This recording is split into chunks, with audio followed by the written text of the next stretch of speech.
একজন football coach হিসাবে আমি কিন্তু প্রতিদিন সকালবেলা একটা আড়তে গিয়ে দাঁড়িয়ে থাকতাম এবং অনেক ব্যস্ত থাকতো। সকালবেলা গেলে তো ধরেন আড়তে ব্যস্ত থাকে সবাই, তার মধ্যে দিয়েও কিন্তু আমার এই মেয়েদের জন্য তারা কিন্তু আমাদের সহযোগিতা করেছে তরকারি দিয়ে। যখন পৌরসভায় চাউলের কার্ড দিত তখন কিন্তু আমি বিভিন্ন কাউন্সিলরের কাছ থেকে ওই কার্ড সংগ্রহ করে 10 কেজি করে চাউল 20 কেজি করে চাউল আমি কিন্তু সংগ্রহ করে কিন্তু মেয়েদের জন্য আহারের ব্যবস্থা করেছি।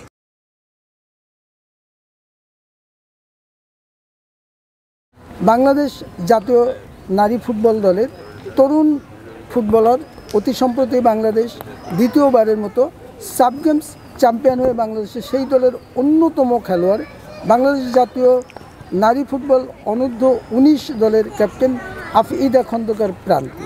তারই গর্বিত পিতা জনাব খন্দকার আরিফ হাসান প্রিন্স ভাই। যেহেতু আপনি একজন খেলোয়াড় ছিলেন, ফুটবল খেলোয়াড় ছিলেন, তো প্রথমেই যদি আপনি একটু আপনার ফুটবল ক্যারিয়ার সম্পর্কে বা আপনার খেলোয়াড়ি জীবন সম্পর্কে দর্শকদেরকে অবহিত করতেন সংক্ষেপে। আসলে জানেন যে ফুটবল সে সময় অনেক সময় খেলতে দিত না বাবা মা, অনেক সময় মায়েরও খেয়েছি। স্কুল ফাঁকি দিয়ে আমরা আমবাগানের মধ্যে চুপি চাপি সকালবেলা বাড়ি থেকে বেরিয়ে গেছি, দুপুরবেলা যখন গোসল করে বাসায় আসছি ভিজে কাপড় চোপড়, মা তো রেডি, বেত নিয়ে রেডি আছে, লাঠি নিয়ে রেডি আছে মারবে। সেখান থেকেই আমরা কিন্তু খেলাধুলায় শুরু করি। ওই শুরু করে যখন বাবা মা কখন আমাদেরকে সাপোর্ট দিয়েছে, যখন আমরা খুলনা বিভাগীয় টিমে অনূর্ধ্ব 19 যখন আমরা সিলেক্ট হলাম, 4 জন সাতক্ষীরা থেকে আমরা সিলেক্ট হলাম অনূর্ধ্ব 19 বাছাই পর্বে। তখন জানেন যে 1989 সাল, তখন খুলনা বিভাগ এবং বরিশাল বিভাগ কিন্তু একসাথেই কিন্তু খুলনা বিভাগের আন্ডারে, তখন 16টা ডিস্ট্রিক্ট, প্রত্যেক ডিস্ট্রিক্ট থেকে 4 জন করে খেলোয়াড় কিন্তু বাছাই করে আমাদেরকে নামটা ওখানে পাঠিয়েছিল। আমাদের তো সেই সময় জানেন যে আমরা মফস্বলের বাড়ি, আমাদের তখন প্যান্ট হাফ প্যান্ট সেলাই করে পরতে হতো, বুটটাও মুচির কাছ থেকে সেলাই করে নিয়ে তাদের কাছে সেলাই করে নিয়ে পড়তে হতো।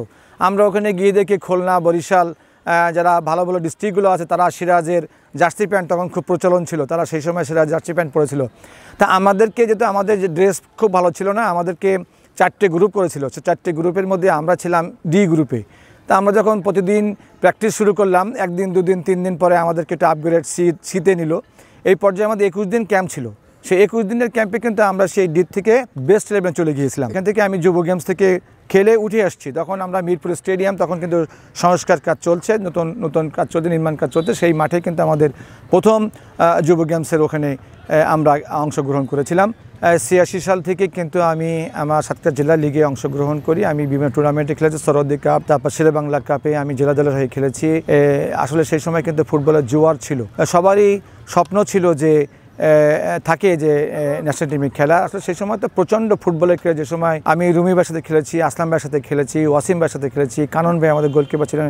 জাতীয় দলের একটা ক্যাম্প চলছিল, সেখানে আমাদের শান্তিনগর ভার্সেস শান্তিনগর ক্লাবের এবং জাতীয় দলের একটা ম্যাচ হয়েছিল, ফ্রেন্ডলি ম্যাচ, সেখানেও আমি অংশগ্রহণ করেছিলাম। সব মিলে ছিল স্বপ্ন ছিল জাতীয় দলে খেলার। সেই স্বপ্নটাকে আমি বাস্তবে রূপ নিতে পারি নাই। তাই কারণ সেখান থেকে স্বপ্ন ছিল যে আমার ছেলে হোক মেয়ে হোক আমি তাদের খেলা শেখাবো। সেই সন্তানদেরকে কিন্তু আমি এই ফুটবল মাঠে তাদের খুব ছোটোবেলা থেকে বল নিয়ে দৌড়ানো শিখাইছি, বল মারা শিখাইছি। আমি তো আমার ছোটো মেয়েকে আফিদা খন্দকার প্রান্তিকে বেশি দিন কাছে রাখতে পারিনি।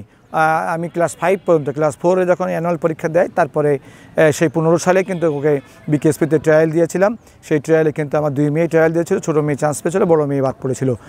সেখান থেকে কিন্তু আর তাকানো লাগেনি। সেই মেয়ে কিন্তু আপনার সুব্রত মুখার্জি কাপে বাংলাদেশ ক্রীড়া শিক্ষা প্রতিষ্ঠান প্রথম অংশগ্রহণ করে 16, 17, 18, 19 এই 4 বছরে শেষের 3 বছর কিন্তু হ্যাট্রিক চ্যাম্পিয়ন হয়। সেই 18 সাল থেকে কিন্তু বাংলাদেশ ন্যাশনাল টিমের কোচদের কিন্তু নজর কাড়ে। সেই 18 সাল থেকে কিন্তু বাংলাদেশের ন্যাশনাল টিমের ক্যাম্পে সে আছে। তারপরে সে অনূর্ধ্ব 15 খেলছে, অনূর্ধ্ব 18 খেলছে, অনূর্ধ্ব 19 খেলছে, যেটাতে ও চান্স পেয়ে হ্যাট্রিক করার গৌরব অর্জন করেছিল। সেখান থেকে তার আর পিছনে তাকানো লাগেনি। তারপরে অনূর্ধ্ব 20 খেলছে, এশিয়ান গেমসে খেলছে হুয়াংজুতে, চায়নাতে। তারপর সে আন্ডার-19 সে ক্যাপ্টেন হয়েছিল 2023 সালের ফেব্রুয়ারিতে। আপনারা জানেন যে সেখানেও কিন্তু যুগ্ম চ্যাম্পিয়ন হয়েছে তার নেতৃত্বে বাংলাদেশ। তারপরে কিন্তু সাপেও কিন্তু সে চ্যাম্পিয়ন হচ্ছে। তা আমি এই মাঠ থেকে কিন্তু মেয়েদেরকে, বিশেষ করে ছেলে এবং মেয়ে উভয়ই আমি প্র্যাকটিস করে থাকি। বিশেষ করে মেয়েদের তো আপনারা জানেন যে এই সাতক্ষীরা থেকে মেয়েদের বের করে আনা খুব কষ্টের ব্যাপার। 6 মাস ধরে একটি গার্জেনের বাসাতে গিয়েছি। প্রাইমারি স্কুলে যে খেলাগুলো হতো মেয়েদের এবং ছেলেদের, সেই সময় আমি যখন এই যে স্টেডিয়ামে বা এই মাঠে যখন খেলা হতো, আমি তাদেরকে দূর থেকে লক্ষ্য করতাম যে এরা বলটা কীভাবে নিয়ে দৌড়াচ্ছে। আমি তার পিছনে লেগে থাকতাম। বাসায় যেতাম, তার নানিকে রাজি করানো, তার মাকে, তার বাবাকে, দাদিকে, তারপরে আমি আমার বাসাতে রেখে তাদেরকে খেলা শিখিয়েছি। খেলা শিখিয়ে কিন্তু তারা আজকে বিকেএসপি এবং ন্যাশনাল টিমে তারা অলরেডি ক্যাম্পে আছে। আমার এখান থেকে 18-20টা মেয়ে কিন্তু বাসায় থাকতো। সেই 18-20টা মেয়ের মধ্যে কিন্তু প্রায় অধিকাংশ মেয়েই কিন্তু বিকেএসপিতে এবং ভর্তি হয়েছে। পরবর্তীতে বিকেএসপি থেকে তারা কিন্তু ন্যাশনাল টিমের ক্যাম্পে অনেকে গিয়েছে, অনেকে জন্ম নিবন্ধনের জটিলতায়, অনেকে শিক্ষাগত জটিলতায়, তারা পাসপোর্ট জটিলতায় তারা কিন্তু ক্যাম্প থেকে বেরিয়ে আসতে হয়েছে। তাদেরকে সুযোগ দিয়েছে, তারা যদি আবার ভালো করতে পারে, সব কিছু কাগজপত্র সংশোধন করে যদি যেতে পারে, তো অবশ্যই তারাও কিন্তু ক্যাম্পে যাবে। আর ইতিমধ্যেই আসিমিস, রূপা, প্রতিমা মুন্ডা, সাথী মুন্ডা তারা কিন্তু অলরেডি ক্যাম্পে আছে। ভাবির সাপোর্টটা এবং ভাবির উৎসাহটা কতটুকু, কিছু অভিজ্ঞতা শেয়ার করতেন দর্শকদের? না, আসলে আপনার ভাবি তো আমার বাসার পাশেই, ও জানতো যে আমি ফুটবল খেলা করি। তারপরে একটা পর্যায়ে ধরেন যে আমাদের পারিবারিকভাবে সেই বিয়েটি হয় এবং আমার মেয়ে যখন ফুটবল খেলা করতো ওকে আমি কোচিংয়ে দিয়ে আসতাম। তারপরে আমি আবার এই মাঠ থেকে গিয়ে তাকে কোচিং থেকে নিয়ে আসতাম। ওর মা কিন্তু সেই সময় ওই জার্সি প্যান্ট বুট নিয়ে দাঁড়িয়ে থাকতো ছোটোবেলায়। হয়তো সেই সময় বুট পাওয়া যেত না, ছোটো ছোটো কেটস পরে সে প্র্যাকটিস করতো। এবং শুধু আমার মেয়ের ক্ষেত্রে না, আপনার ভাবি কিন্তু আমাদের এই হিন্দু, বৌদ্ধ, খ্রিস্টান, মুসলিম সব মেয়েদের কিন্তু বাসায় ও রান্না করে, ফজরের নামাজ পড়ে উঠে রান্না করে 18-20টা মেয়ে 3 বেলা রান্না করে খাইয়ে কিন্তু এই সকল মেয়েদেরকে সফলতার মুখ দেখাতে সক্ষম হয়েছে। মেয়েদেরকে যখন আমি বাসায় রেখে প্র্যাকটিস করাতাম তখন তারা ফুডির ব্যাপার ছিল। আমি কিন্তু তরকারি, একটা মজার বিষয় যে আমি একজন ফুটবল কোচ হিসাবে আমি কিন্তু প্রতিদিন সকালবেলা আমি গিয়ে দাঁড়িয়ে থাকতাম এবং অনেক ব্যস্ত থাকতো। সকালবেলা গেলে তো ধরেন আড়তে ব্যস্ত থাকে সবাই, তার মধ্যে দিয়েও কিন্তু আমার এই মেয়েদের জন্য তারা কিন্তু আমাদের সহযোগিতা করেছে তরকারি দিয়ে।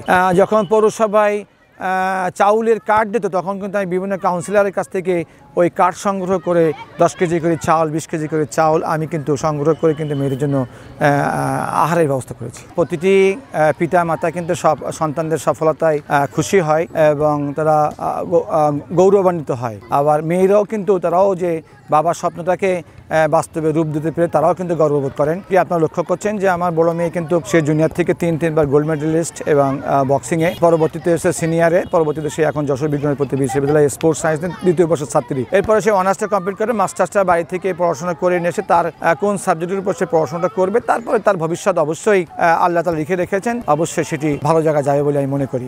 সাতক্ষীরা জেলা থেকে মেয়ে খেলোয়াড় তুলে নিয়ে আসা, আপনি একজন সংগঠক হিসেবে বা এত বালিকা ফুটবলার কিভাবে আসে? আসলে জানেন যে এটা খুব কঠিন ব্যাপার যে মেয়েদেরকে বাইরে থেকে বের করে এনে মাঠে খেলাধুলা করানো। জানেন সবাই তো নিম্ন মধ্যবিত্ত এবং একদম নিম্নবিত্ত পরিবারের সন্তান, তাদের পক্ষে এটা বুট কিনা কিন্তু সম্ভব হয় না। তো অনেক সময় দেখা গেলো যে আমার কাছে 200 টাকা 300 টাকা দিচ্ছে, আমি তাদের 700-800 টাকা দিয়ে একটা বুট কিনে দিচ্ছি, কেউ 500 টাকা দিচ্ছে, তাদের 1000-1200 টাকা দিয়ে বুট কিনে দিচ্ছে। নাই, জার্সি প্যান্ট আমি বিভিন্ন জায়গা থেকে কালেক্ট করে বা বিভিন্ন টুর্নামেন্ট খেলার পরে যে জার্সি প্যান্টগুলো পাই সেগুলো আমি সংরক্ষণ করে রাখি এবং যারা নতুন যারা প্র্যাকটিস করতে তাদেরকে সেই জার্সি প্যান্টগুলো দিয়ে তাদেরকে উৎসাহিত করে যে তোমরা দৌড়াও। অনেক সময় খালি পাই, তাদের জার্সি প্যান্ট পরে দৌড়ালে বাবা দেখে যে না আমার মেয়েটা তো জার্সি পরে খেলতেছে, ভালো লাগতে দেখতে। একটা সময় খেলা হলো, সেখানেও তাদেরকে নিয়ে যায়, একটা গেমে নামায় দেয়, গার্জেনদের এইভাবে ইনফ্লুয়েন্স করি তারা যেন এগিয়ে আসে। এখন কি মনে করেন যে একটি ধারা সৃষ্টি হয়েছে এখানে ফুটবলের বা স্পোর্টস অঙ্গনে আসার জন্য সাতক্ষীরা জেলার মেয়েদের আগ্রহটি বর্তমান কেমন আপনি লক্ষ্য করছেন? আসলে আপনারা জানেন যে রিসেন্টলি কিন্তু একটা বিকেএসপি কাপ ফুটবল টুর্নামেন্ট হয়েছে 16 দল নিয়ে মেয়েদের। সেইখানে কিন্তু আমি সাতক্ষীরা স্টুডেন্ট ফুটবল একাডেমির পক্ষ থেকে অংশগ্রহণ করেছিলাম। আমার যারা একাডেমির মেয়ে এবং সিনিয়র কিছু নিয়ে কিন্তু আমি সেখানে অংশগ্রহণ করেছি। আমার লক্ষ্য ছিল পার্টিসিপেট করা, আমার মেয়েদের খেলাটাকে ওখানে প্রদর্শন করা।